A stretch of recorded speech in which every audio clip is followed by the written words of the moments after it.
ओकार योग, ओकार जो यानी ओ की मात्रा है, ओ है, ओ की मात्रा कैसे लगेगी, ये अक्षर से पहले और ये अक्षर के बाद। आइए देखें शब्द में इसका इस्तेमाल कैसे होता है।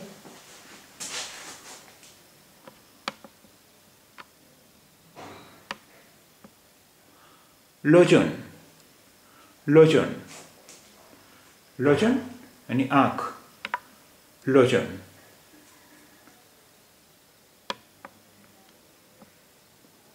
कपोत, कपोत, कपोत कबूतर। कोन, गोल, कोमल, अबोध। चोर, दोष, गोपन, अशोक।